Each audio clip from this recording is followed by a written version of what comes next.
안녕하세요. 사이토젠 대표이사 전병입니다.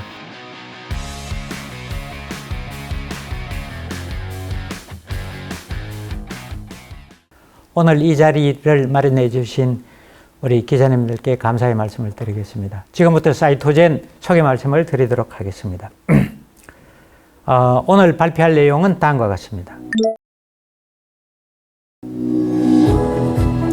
지금부터 소개드리는 내용은 순환 종양세포에 대해서 간단히 설명드리는 동영상이 되겠습니다. 인류 최대 적이라고 불리는 암, 현대의학의 발전으로 암 환자의 생존율은 갈수록 높아지고 있지만 아직도 암은 가장 두려운 질병 중 하나입니다. 암으로 인한 사망의 대부분은 암의 전이에 의해 발생하며 암 전이의 핵심 요인이 CTC라고 불리우는 순환 종양세포입니다. CTC는 암에서 떨어져 나와 혈관 속에 들어가서 떠돌아다니는 세포를 말하며 정상 혈구세포 약 10억 개의 하나 정도로 매우 희소하게 존재합니다. 한편 CTC 속에는 개별 환자의 암에 대한 다양한 정보가 포함되어 있기 때문에 CTC의 안전적 획득, 분석 및 배양을 통해 암의 발생 예측, 치료 효과 모니터링, 항암 약물 개발 등이 가능합니다. CTC는 암 환자의 정밀 치료 시대를 앞당길 수 있는 매우 강력한 도구로 주목받고 있습니다. 조금 전에 보여드렸듯이 우리가 그 혈액 속에 떠다니는 암세포를 찾아서 분석하는 그런 기업이라고 보시면 되겠습니다.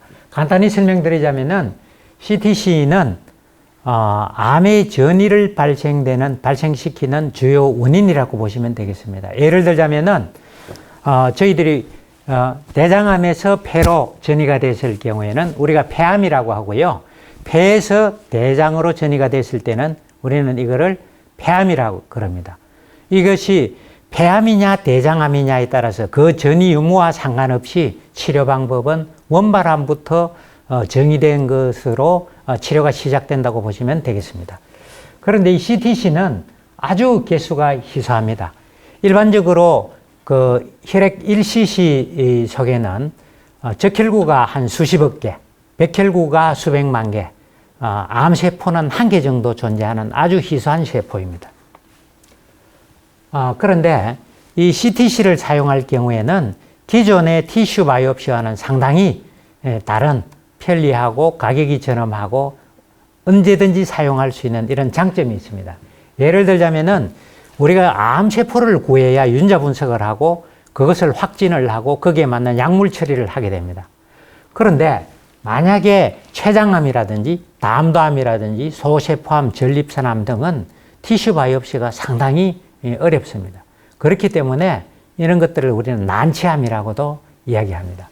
거기에 비해서 예를 들어서 리퀴드 바이옵시는 혈액 5cc에서 10cc만 저희들이 이제 제공을 하면은 혈액 속에 떠다니는 암세포를 잡아서 분석해주는 그런 업무를 원활히 진행할 수가 있습니다. 그런데 이런 리퀴드 바이옵시는 이제까지 여러 가지 방법들이 있었습니다. 조금 전에 설명드린 CTC와 ctDNA, 엑소좀 세 가지로 나눌 수가 있습니다. 한 2010년부터 ctDNA에 대한 연구는 무지 많았습니다. 그렇다 보니까 약물도 많이 개발됐고요.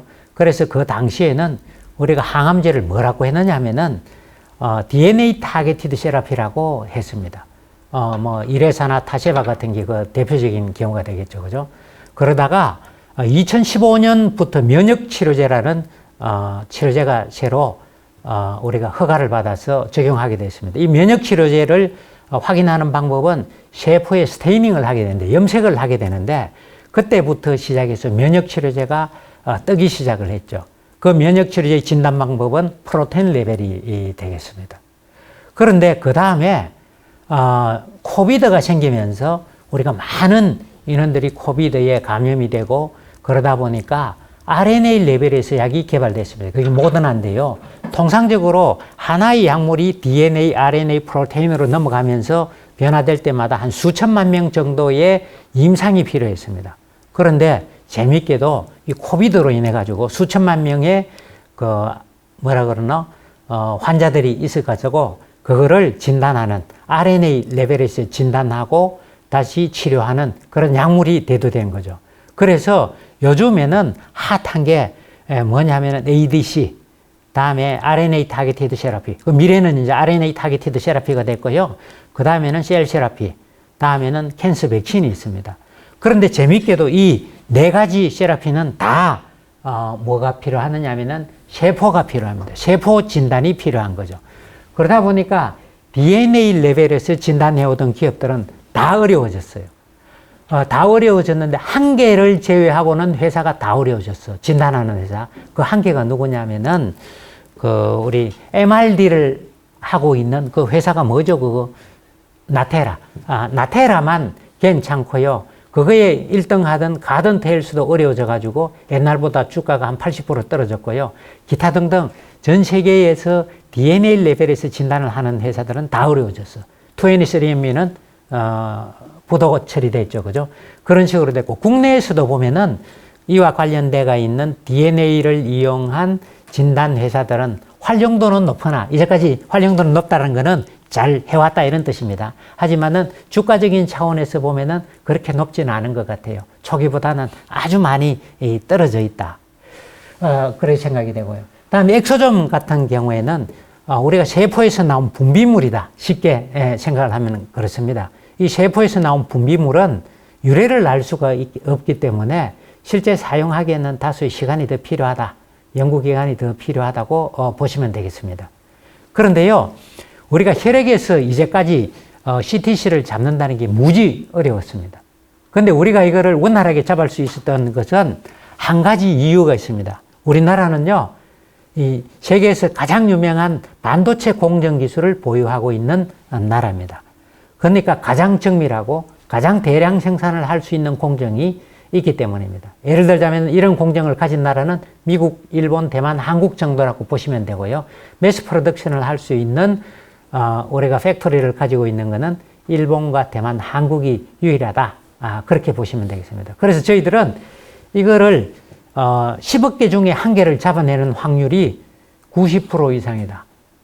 최소한 그렇게 보시면 돼요. 그거를 이 세상에서 가장 잘 잡는다.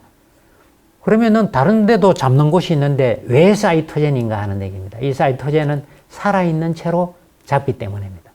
이게 보면 아주 재밌는데요. 이게 예를 들자면은 다른 데서는 마이크로플루이딕 채널을 이용해 가지고 잡았어요.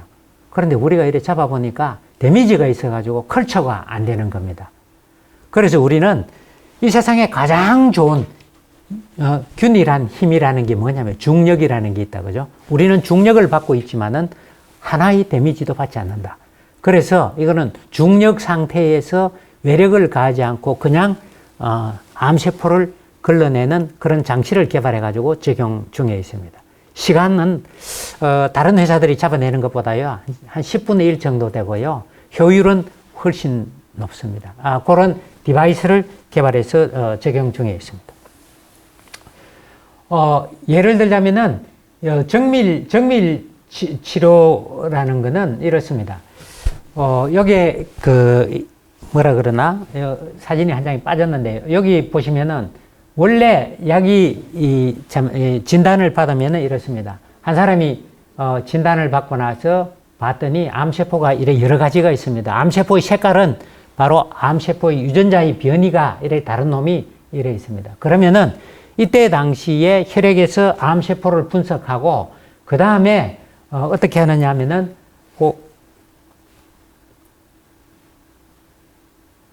여기 제일 많은 요 약을 칩니다. 약을 치고 나면은 다음에는 요 암세포가 없어졌죠. 그죠? 다음에는 다른 암세포가 나타나고 다음에 또 다른 암세포가 나타나게 됩니다. 이러면서 암을 3개월이나 4개월마다 혈액을 뽑아가지고 암세포를 분석하면은 우리가 3개월, 4개월마다 약을 바꿀 수도 있고요. 우리가 재발 예측도 할 수가 있습니다. 치료 효과 모니터링 및 재발 예측을 한다. 이런 얘기요. 두 번째는요, 여기 보면은 바이오마커인데 이렇습니다. 여기에 어떤 약을 치고 나면은요, 어떤 거는 이래 줄어들었다가 없어져요. 여기 뭐냐면은 무슨 레벨이냐면은 DNA 레벨입니다. DNA는 약이 듣고 나서 나았다 하는 순간에 재발 예측이 불가능합니다. 그 다음부터는 언제 나았는지를 모르기 때문에 그렇습니다. 그걸 알려고 하면은 우리 에라 속에 들어가 있는 걸 정폭해가 확인을 해야 되는데 그건 거의 불가능하다 이래 보시면 되고요. 반면에 CTC는 개수가 있습니다. 개수를 세다가 이래 내려왔다가 예를 들어서 뭐 한 몇 달 지나고 나서 개수가 늘어나. 그러면은 재발이 됐다 이렇게 보시면 됩니다. 그래서 재발 예측이 가능하다 이런 얘기고요. 여기에 있는 요 파란색은요. 기존에 있는 우리가 바이오마커를 이용해 가지고 했을 경우에 재발은 이때쯤 일어나더라 이렇게 이제 확인을 하는데요. 통상적으로 CTC 개수로 보나 재발 예측을 한 기존의 전통적인 의학으로 보나 그것이 맞다 이런 얘기입니다. 그래서 지금 현재는 CTC를 이용한 우리가 세라피가 많이 유행할 거다 이렇게 보고 있고요. 그렇기 때문에 다른 사람은 못하기 때문에 우리가 예를 들자면 MD 앤더슨, MSK, UCLA 이런 데서 우리하고 일을 하자고 한다고 하고 있다고 보시면 되겠습니다. 뭐 회사는요, 오래됐는데 한 14년 됐어요. 근데 14년째 아직도 적자를 내고 있고요. 그런데 재밌는 거는 대부분의 경우에 한 14년 적자 내면은 사요나라 하는데 우리는 아직 안 그러고 투자 잘 받고 아직 살아가고 있습니다. 그 이유는 우리보다는 미국에서 훨씬 우리를 더 가치 있게 쳐다보더라. 이런 얘기입니다. 그게 뭐냐면은 지금 우리나라 같이 투자 유치가 어려운 이런 상황에서 미국은 어떠냐면은 투자 유치가 더 어렵습니다. 지금은 저희들이 여기 보면은 이제 확장기라고 되어 있는데요.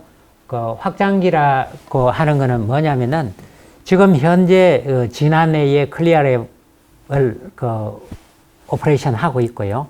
다음에 올 2월 달까지 클리어랩에서 어널리티컬 밸리데이션을 끝냈습니다. 올해 하려고 하는 거는 클리니컬 밸리데이션을 하려고 하는데 클리니컬 밸리데이션 하는 기간은 한 8개월 정도 예상하고요.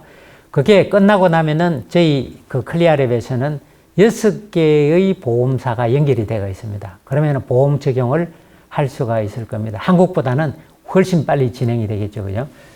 이런 상황이고요. 다음에는 지금 현재 암을 연구하는 학자 중에서 가장 유명한 사람이 NIH의 로젠버그입니다. 로젠버그 교수는요, 이런 거는 암이다라고 정의한 사람이야. 암의 정의, 데피니션을 만든 사람이야. 거기에 이제 우리가 한 몇 주 전인가, 2주 전인가요? 좀 시스템이 나가서 이제 곧 사용하게 될 것 같고요. 그 다음에 지금 USG, 다음에 UCLA, 다음 메소디스트, 뭐 기타 등등 해가지고 현재 앞으로 한 6개, 9개인가요? 9개 시스템이 미국으로 내보내기 위해서 시스템을 셋업 중에 있습니다. 그래서 제일 재미있는 거는요, 여기에 보시면은 저희들이 반도체 공정을 이용해 가지고 이렇게 구멍을 뚫습니다. 구멍을 뚫어 가지고 여기에 바이오 코팅을 합니다. 이 바이오 코팅은 세포가 닿아도 죽지 않는 코팅을 하는 건데 여기에는 콜라겐, 젤라틴, 페럴린, 실리콘 이런 것 등을 코팅을 합니다. 그런데 중요한 거는요, 저 구멍 사이즈가 대충 한 6미크론에서 9미크론 정도가 돼요. 그런데 코팅을 하면 물을 흘려도 물이 흘러가지 않습니다. 그런데 저 코팅을 하는 거는 코팅하는 거를 분자 상태로 공중에 띄웁니다. 띄워가지고 그거를 가라앉게 만들어서 코팅을 하는데 코팅 두께는 대충 한 1나노 정도 두께로 코팅을 할 수가 있습니다. 그래가지고 코팅을 하니까 아주 균일한 게 나오고 있고 코팅 전이고 코팅 후가 되겠습니다. 그래가지고 여기다가 친수성 코팅을 해서 물이 떨어지면은 자동적으로 흘러내리게 그렇게 만들어집니다. 그래서 여기에는 혈액 같은 게 떨어져도 그냥 다 빠져나가 버리고 암세포 사이즈와 유사한 면역세포와 암세포만 남아있게 된다. 이렇게 보시면 되겠습니다. 그런데 이게 원래 반도체 공정으로 하면은요, 우리 흔히들 회식칼 있지 않습니까? 그죠? 이 세상에 가장 잘 드는 회식칼이다. 그러면은 0.3 마이크로메다, 300나노 정도가 됩니다. 그런데 왜 300나노라 하나 하면은 가시광선 파장대 중에서 가장 그 짧은 놈이 그 정도가 되니까 300나노를 하는 겁니다. 그런데요, 우리가 이거를 요 엣지를 갖다가 보면은 구멍 하나에 회식칼 같은 놈이 4개씩 붙어 있어. 그러면 58만 개 구멍이 있으니까요. 4개라 그러면 약 한 230만 개 정도의 회식칼이 붙어 있어. 그런데요, 아무리 공중에서 세포가 떨어지더라도 저 엣지에 걸리면은 세포가 다 터져 죽어버려. 그래서 거기 터지지 않도록 코팅을 해가지고 여기다가 이렇게 만들었습니다. 이래가지고 이제 암세포를 잡게 됩니다. 그렇다면은 이 암세포가 잡힌 놈을 분석을 하면 이렇습니다. 우리가 혈액에서 분리를 해서 요 필터를 놓고 떨어뜨리면은 여기 CTC하고 IC는 이뮨셀입니다. 이뮨셀하고 이렇게 분리가 됩니다. 예를 들어서 위에 있는 CTC는 암세포기 때문에 이놈을 분석하면은 유전자가 뭐고 약을 뭘 취해야 될지 개수가 몇 개냐 아니면 전보다 줄어들면 약이 잘 듣고 늘어나면은 안 듣고 뭐 재발해처까지를 동시에 할 수 있는 그런 상황이 되겠습니다. 그런데 이뮨셀 같은 경우는요, 요즘 뭐 그 셀 세라피 많이 하지 않습니까? 그죠? CAR-T, NK 등에 적용할 수 있는 그런 세포들이라고 보시면 되겠습니다. 그래서 위에 거는 ctDNA용으로도 쓰고요. 순환종양세포도 잡고 면역세포도 분리할 수가 있기 때문에 이 한 가지를 이용해서 다양하게 적용을 할 수가 있다. 이렇게 보시면 되겠습니다. 그래서 이런 거를 갖다가 밸리데이션 하기 위해서 우리는 근본적으로 어떤 거를 쓰느냐 하면은 해외에 있는 기관을 쓰자. 첫 번째 NIH, 다음에는 CBMed 캔서 컨소시엄. CBMed 캔서 컨소시엄은요, 유러피안 캔서 컨소시엄의 2단계 사업에서 리퀴드 바이옵시 테스트를 하는 그런 컨소시엄이 되겠습니다. 거기에 사이토젠이 플랫폼으로 선정을 돼서 저기에서 사용하고 있고요. 세 번째는 우리 국내에서는 연세대학의 그 박현우 교수라고 있는 분이 있는데 그분이 연구를 참 잘하세요. 그래서 저분하고 연구를 해가지고 우리가 임팩트 벡터 40일짜리의 논문을 쓰게 됐습니다. 그게 이제 싱글셀 시퀀싱을 해서 우리가 신뢰성을 확보했고요. 특히 우리 CBMed에서 나온 결과로 지금 아까 그 다이치 산교 ADC 약물 개발 중인 다이치 산교에서 하는 일을 적용하기 위해서 저희들이 지금 준비를 열심히 하고 있고요. 다음에 싱글셀 시퀀싱은 저 일본의 경우를 이야기하자면은요, 일본의 NCC 이스트에서 우선에는 5건, 30건, 3,000건을 하자 이렇게 제안을 해가지고요. 지금 IRB는 통과됐고 우리 5건 테스트를 진행하기 위해서 준비를 하고 있습니다. 아마 6월이나 7월 달이면은 완료가 될 것 같습니다. 그런데 통상적으로 싱글셀 시퀀싱을 하면은 건당 한 2만 불 정도 예상하고 있습니다. 그런데 국내에서는 어떤 회사가 우리 그 NCC 이스트와 연구를 하기 위해서 많은 노력을 하였으나 스스로 포기를 한 상태고요. 다음에 유전체 분석 BI 하는 회사로서는 일본의 다카라 바이오를 우선에 선정을 해서 우리가 다카라 바이오와 우리가 함께 진행할 예정입니다. 그런데 다카라 바이오를 진행한 이유는 일본에서 시퀀싱을 하는 RNA 시퀀싱을 하는 정보를 많이 가지고 있기 때문에 저 회사하고 같이 하면은 우리인데 앞으로 마케팅 하는데 큰 도움이 될 거라고 생각을 해서 다카라 바이오와 함께 진행하기로 했습니다. 이제 여기 보시면 아주 재밌는 게요. 가서 해도 됩니까? 설명을?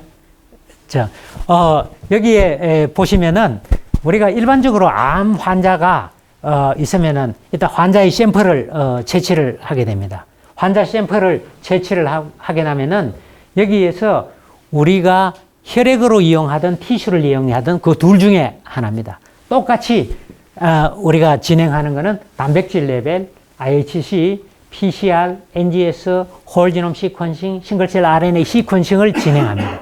현재 유전체 분석할 수 있는 방법이 여기에 다 나열이 되어 있습니다. 그런데요, 지금 현재 조직을 활용한 연구들은 많이 진행을 해왔어요.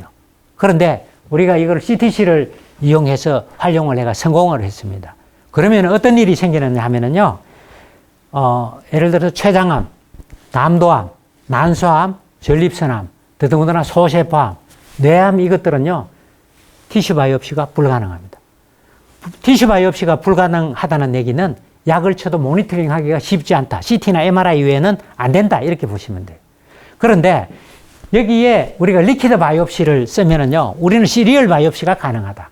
시리얼 바이옵시라는 거는 매주, 매달, 뭐 2달, 석 달 할 것 없이 그냥 혈액을 받아서 저희들인데 제공해 주시면은 유전자 레벨로도 확정을 할 수가 있고, 애니멀레이션을 통해서 CTC 개수를 세가지고 실제 이놈이 잘 듣는지 안 듣는지 확인을 할 수가 있습니다.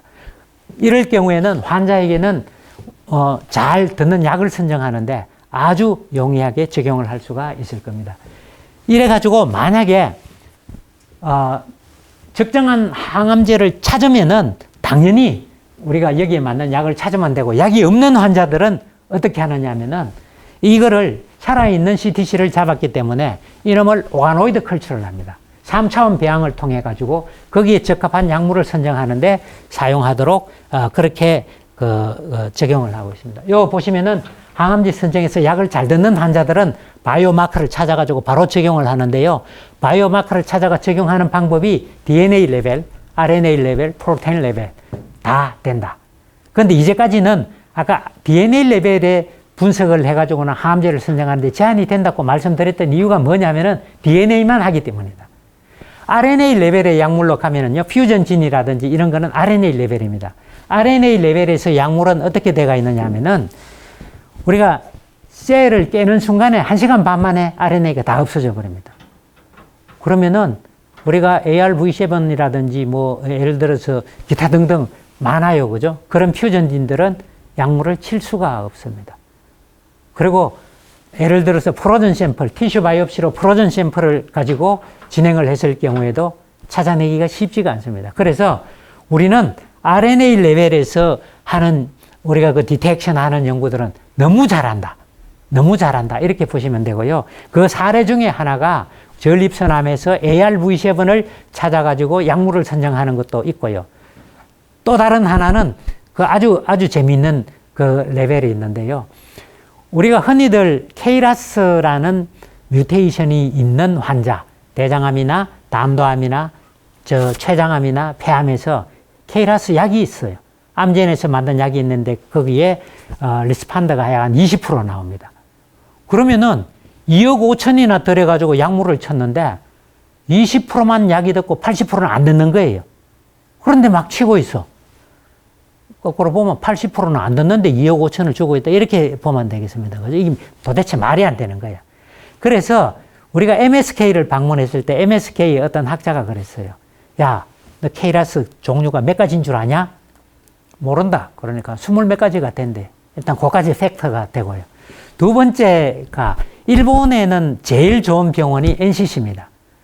NCC에서 어떤 요청이 오느냐면은 우리인데 야, CTC 속에서 KRAS를 잡아 디텍션 할 수 있는 방법이 될까 안 될까 이래 물었어요. 뭐 우리가 있다면 된다고 생각을 해요. 그냥 나는 공대 출신이니까 사이언티스트 일반 바이올로지 하는 분하고 달라요. 그냥 생각해보고 되면 되는 거다. 왜? 우리가 실수를 하지 않으면. 그렇게 생각을 해가지고 이거를 고를 한 거예요. 그런데요, 그 다음에 다른 사람인데 물어봤더니 놀라운 이야기를 하게 됩니다. ctDNA라는 놈은 어차피 조각 정보야. 예를 들어서 원래의 유전자가 길이가 이만하다고 가정을 했을 때요, ctDNA, 우리가 서큘레이션 튜머 DNA는 이 조각조각에서 보기 때문에 어느 조각에서 보느냐에 따라서 정보가 있을 수도 있고 없을 수도 있다. 이거는 조각 정보야. 조각 정보를 가지고 이제까지 약을 쳤더니 리스판더가 20%밖에 안 나왔다. 그러면 혹시나 CTC 속에서 전체의 레벨에서 KRAS를 보면은 더 다른 결과를 얻을 수가 있을 거다. 이런 아이디어를 낸 거죠. 그런데 우리 회사는 한국에 있고요. 그 요청한 회사는 일본의 NCC, 국립암센터야. 일본에 있어. 그래서 자기네들이 장비를 거기에 갖다 놓고 하자는 거. 우리 안 할 거야 해가지고 결국에는 일본에서 혈액을 보내가 한국에서 받아서 지금 임상을 진행 중에 있습니다. 이게 왜 우리가 거절을 했느냐 하면은 단순히 과학적으로 나온다 안 나온다 이런 차원이 아니고, 만약에 이게 성공하면 어떤 일이 생기느냐 하면은요, 일본에서 우리 인대까지 오는데 걸리는 시간이 2박 3일 걸립니다. 2박 3일 걸려서 혈액을 받아서 우리가 그걸 디텍션 할 수 있다면은 한국에 회사가 있어도 전 세계에서 서비스가 가능할 거다. 그런 생각이고요. 반대로 미국의 경우에는 뉴욕, 휴스턴, LA 정도만 있어도 미국 전역을 커버할 수 있을 거다. 그렇게 생각하고 테스트를 지금 진행 중에 있고요. 이 결과는 아무리 늦어도 5월 중순이면은 결과가 나옵니다. 그러면은 그동안에 지금 현재 일본에다가 일본 법인을 채워서 오퍼레이션 중에 있습니다. 그래서 이거 단순한 하나의 결과만 가지고도 우리가 세상을 바꿀 수 있다. 이렇게 보시면 되겠습니다. 그런데 이제까지는 우리가 유전자를 알고 약이 있는 것을 찾아냈을 때 이야기입니다. 그런데 만약에 유전자를 찾아도 약이 없을 경우에는 어떻게 하느냐 하면은 CTC를 가지고 배양을 합니다. 이렇게 배양을 했고요. 이렇게 배양을 해서 여기다가 서로 다른 약을 딱 쳐봅니다. 쳐보면은 거기에 사이즈가 죽거나 행동이 줄어드는, 액티비티가 줄어드는 약물이 있겠죠. 그죠? 그놈을 선정을 해가지고 환자인데 투여하자. 그런 얘기입니다. 이걸 갖다가 CTC 오가노이드 컬처입니다. 그래서 우리는 CTC 오가노이드 컬처를 원하는 한국 회사들이 많아요. 뭐, 언론 보도에서 나왔지만 넥센바이오라든지 그레디언트 바이오사이언스, 뭐, 포도라든지 엔비디라든지 이런 회사들이 있어요. 그 회사들, 국내에 있는 회사들 다 저희들하고 일을 하고 있고요. 미국의 경우에는 UCLA, USC, 다음에 MSK, 뭐 기타 등등 아주 여러 개의 탑티어 병원들이 저희들과 이런 일을 하기 위해서 저희들이 이제 시스템을 요청하고 앞으로 한 2개월 내에 9개의 사이트에 다 우리가 시스템이 공급이 될 예정입니다. 그래서 종합적으로 보면 이렇습니다. 현재 타겟팅 돼가 있는 약물을요, 8개나 9개를 깔고 밑으로는 8개를 집어넣어요. 집어넣고 나서 약을 칩니다. 약을 치면은 요놈하고 요거 밑으로는 농도고요, 위에는 약입니다. 그래서 요놈하고 만약에 요놈하고 들으면은 요 두 가지 약물을 컨비네이션 해가지고 치도록 하겠다. 이런 얘기가 되겠습니다. 그래서 사이토젠 기술은 간단하게 말씀드리면 이렇습니다.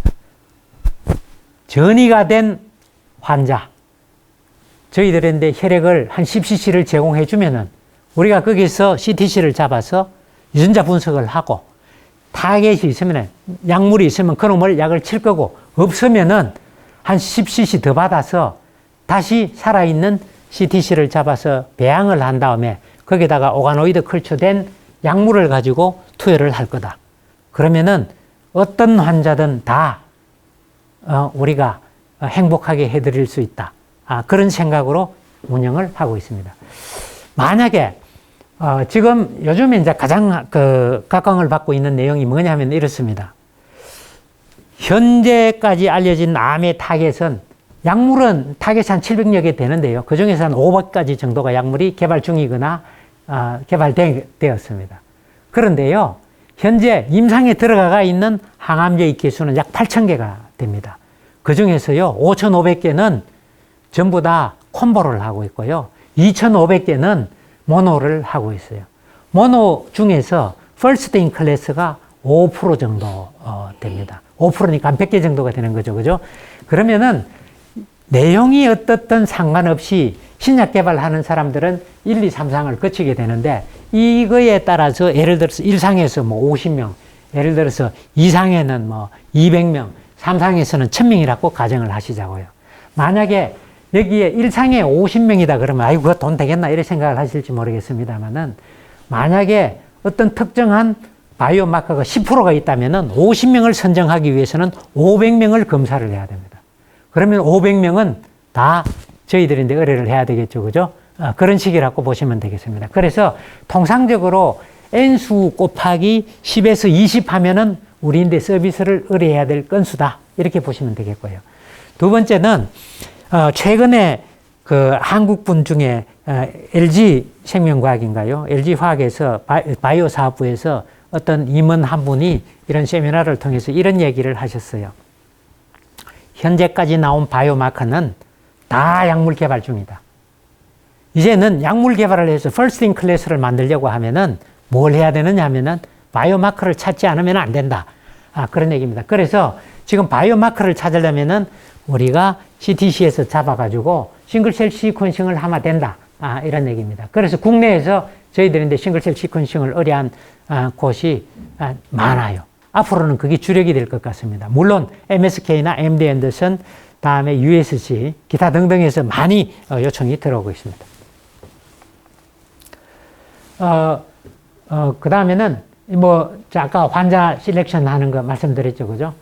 대충 DNA, RNA, 프로테인 레벨에서 환자를 실렉션 할 수가 있고, 지금 일반적인 환자에서 그 환자를 실렉션 하는데 혈액만 제공하면은 저희들은 스크리닝을 해드린다. 이렇게 보시면 되겠습니다.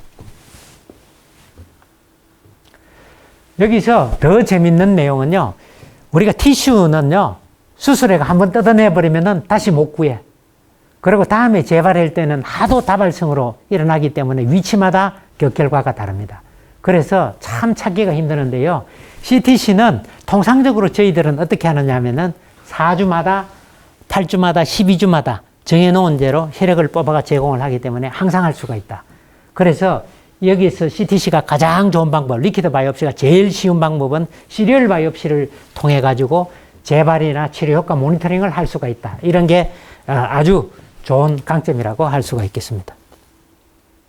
그래서 이제까지 했던 거를 다 정리를 하면 이렇습니다.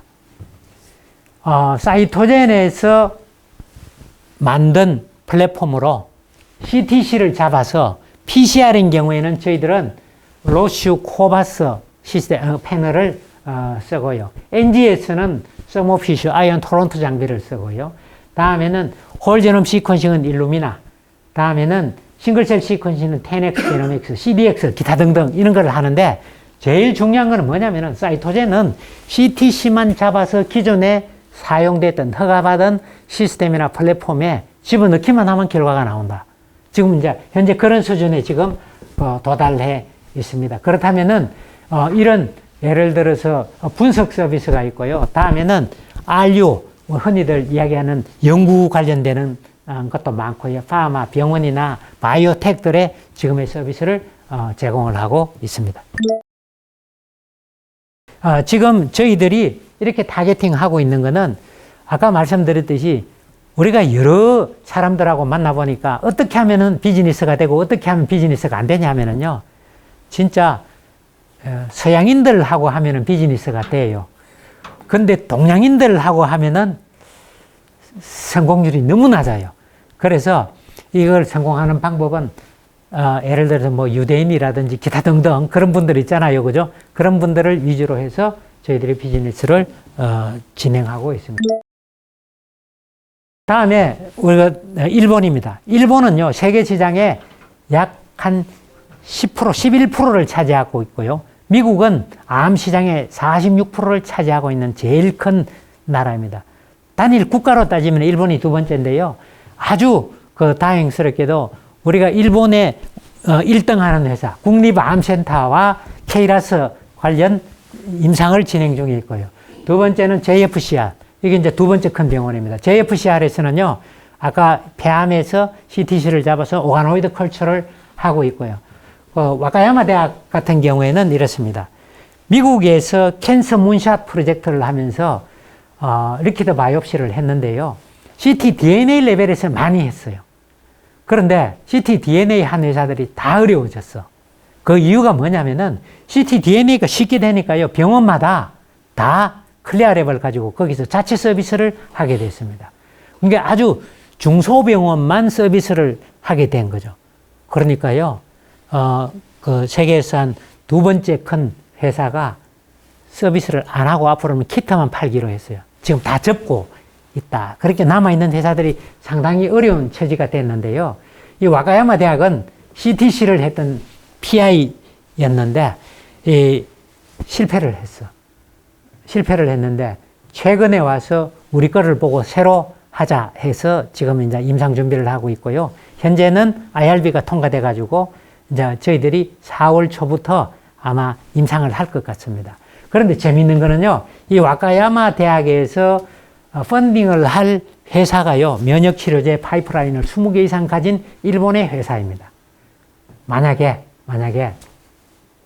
와카야마 대학과 우리 30개 정도의 샘플 테스트를 해가지고 성공을 한다면은 다음에 아주 재미있는 현상이 일어날 것 같아요.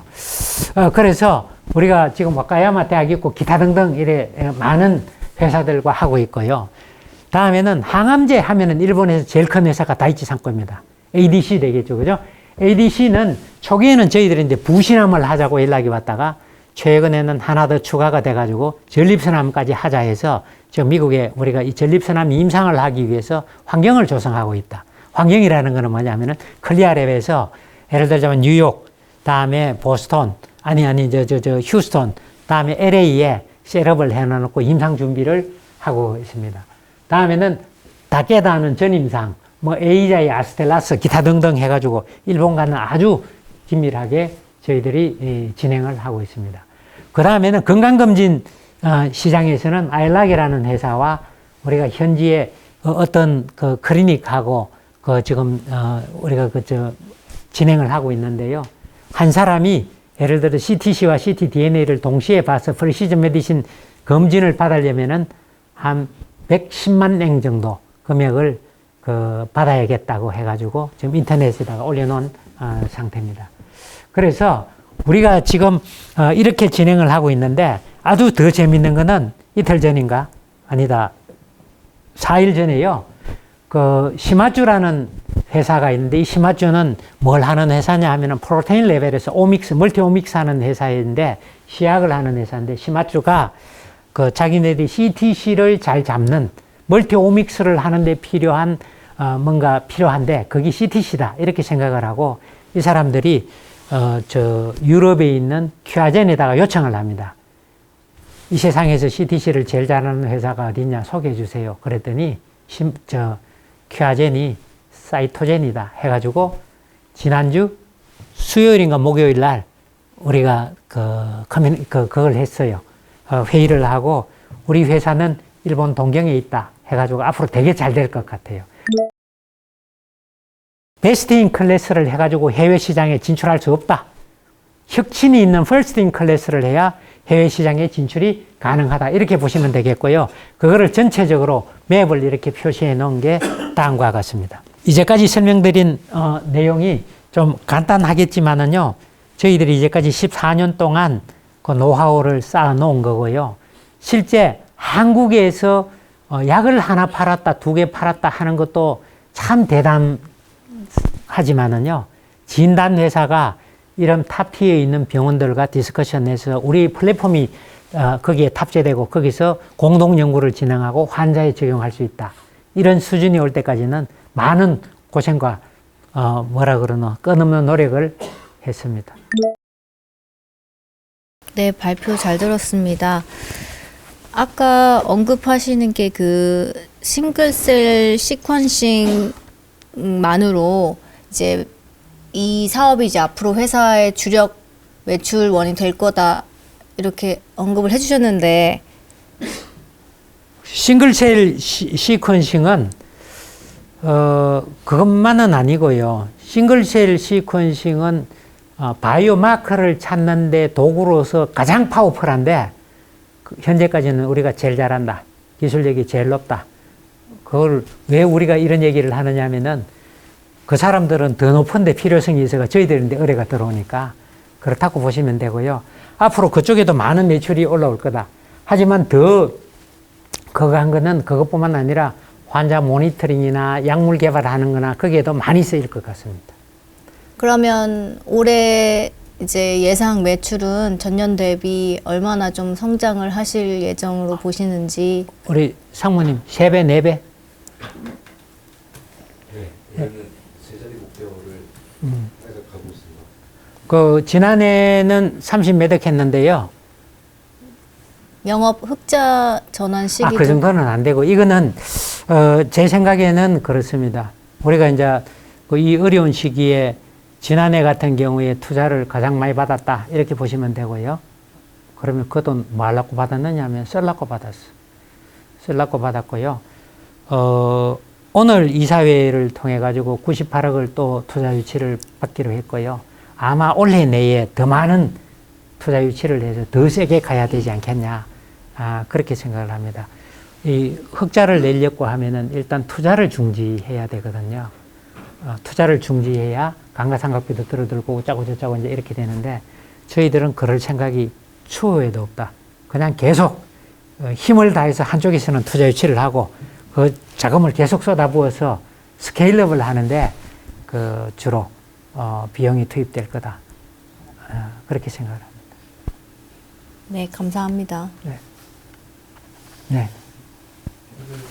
맞춤형 항암제 선정하는 부분 관련돼서 네. 그러면 그 현재 어느 정도 수준까지 이게 할 수 있는 건지 뭐 항암제 종류도 많잖아요. 네. 그러면 이게 지금 현재 어느 정도 종류까지 할 수 있는 건지 궁금합니다.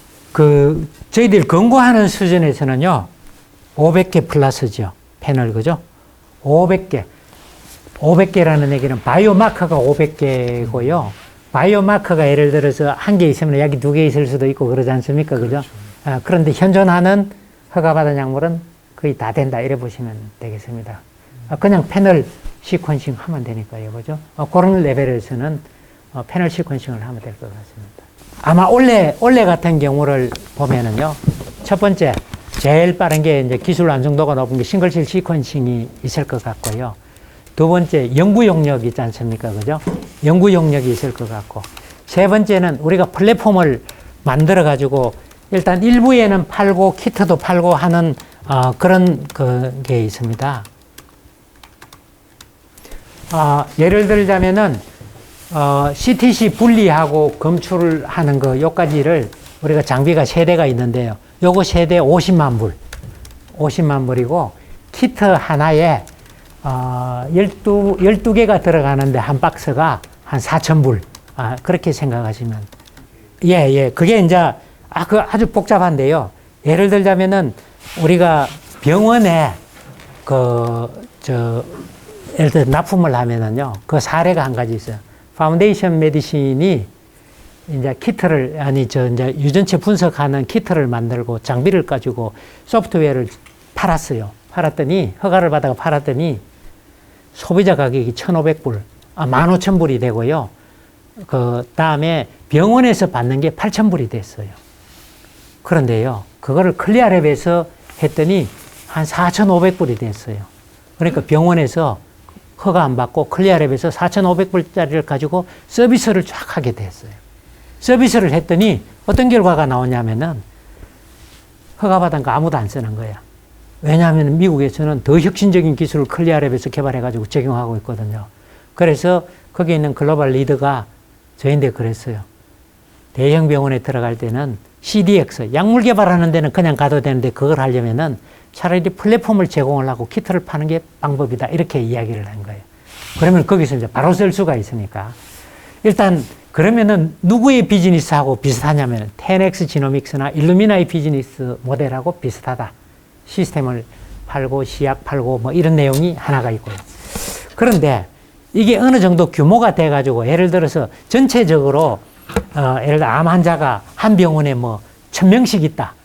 그러면은 그 시스템 깔아가 오퍼레이션을 못 하겠죠. 그죠? 그러면 외부에서 클리어랩에서 서비스를 해주는 겁니다. 예를 들어서 한 10대 병원이나 20대 병원 정도는 시스템을 팔고 키트를 팔고 이렇게 오퍼레이션을 할 수가 있겠으나 그것보다 적은 그 병원들은 그렇게 할 수가 없을 거다. 그러면 우리가 클리어랩에서 서비스를 해준다. 이렇게 보시면 되겠습니다. 여기 CTC 기술 가지고 국내 경쟁자들은 누가 있나요? 옛날에 A라는 회사가 있었는데 그 A라는 회사는요, 우리 박사 3명하고 직원 2명, 5명을 데리고 나가서 만든 회사인데요. 접었어요. 그 CTC 회사를, CTC 디비전을 접었고요. 또 하나는 또 다른 회사가 누가 있었는데 그분들도 지난해 기준으로 파산을 했습니다. 글로벌하게 나왔습니다. 글로벌에는 영국의 앵글사라든지 뭐 몇 개 있는데, 예. 그 중에서 우리가 제일 잘 나간다. 어떤 점에서요? 아까 앵글사인 경우에는 한 사람을 그 CTC를 잡는데 4시간 반이 걸려요. 그런데 우리는 22분 걸립니다. 근데 앵글사를 딱 잡아야 되겠네. 거의 그렇다고 보시면 되고요. 그걸 우리도 몰랐는데, 우리가 NIH에 장비를 넣었는데 그 막 여러 가지 루트를 통해 장비를 넣었는데 그때 당시에 앵글사가 그 랩에 장비가 있었어요. 근데 들어갔다가 우리 거 들어가고 나서 그거는 장비를 철수를 했어요. 그런데 그 이야기를 들어보면 재밌는 게요. 미국인들이 예를 들어서 4시간 반 걸리면 오후 환자는 받을 수가 없다. 왜냐하면 다 퇴근해야 되니까. 그런데 한국은 오전이나 오후나 상관없이 잡아만 놓으면 되니까 예를 들어 30분이면 넉넉하다. 30분이니까 우리가 그 워킹 그 하는 그 시간으로 봐서 대충 15명은 할 수 아니겠습니까? 그죠? 30분이면 끝나니까. 그래서 우리가 훨씬 더 유용하다. 그리고 더 중요한 거는요. CTC를 잡아놓고 영양분을 계속 줘가 컬처를 시켜야 유지가 되는데 4시간 반 동안 잡아놓으면은 결결해가지고 CTC 개수가 줄어든다. 그런 내용입니다. 그래서 컨시스턴트하지 않다. 이렇게 보시면 근데 돼요. 정확도는 비교하면 어떻습니까? 그 정확도라는 거는 이게 참 우리가 스파이크 테스트를 한다는 거는 혈액을 뽑아다가 거기다가 100개씩 암세포를 집어넣으면은 우리가 살아있는 채로 한 80% 이상 회수가 되고요. 거기는 한 50% 정도 회수가 됩니다. 그런데 실질적으로는 암세포가 우리 몸속에 몇 개 있는지를 모르기 때문에 똑같이 테스트를 뭐 그분들이 해봤는지는 모르겠지만은 하여튼 그분들이 보여준 데이터로 봐서는 그네들이 라이브 CTC를 회수하는데 50% 언더다. 우리는 80 몇 프로다.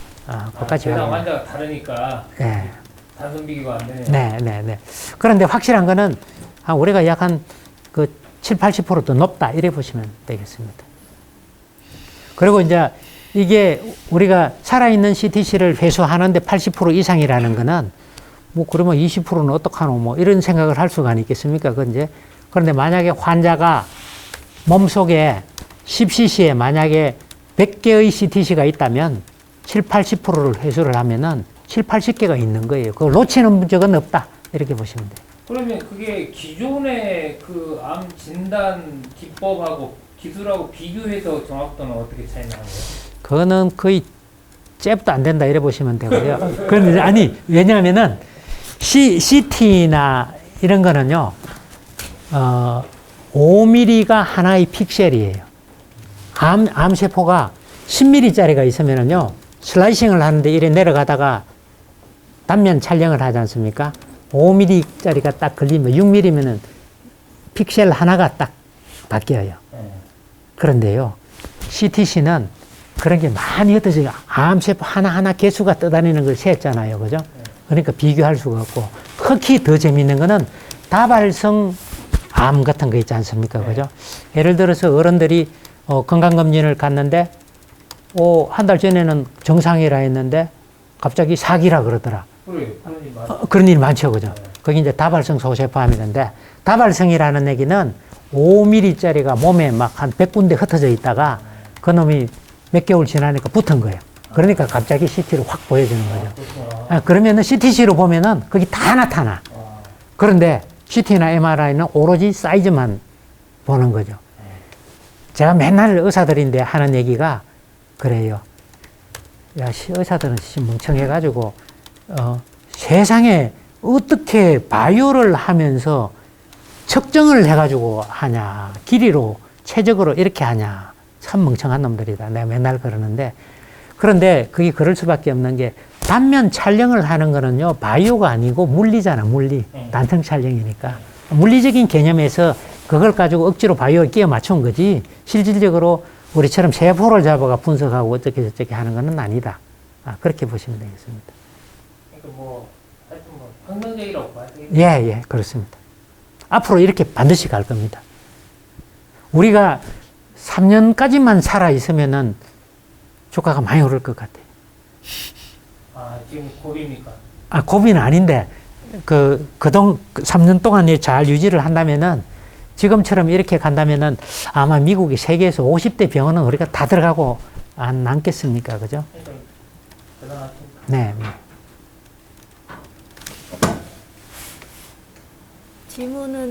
추가 질문은 이따 저녁 식사하시면서 하고 오늘은 마무리하겠습니다. 네, 감사합니다. 네.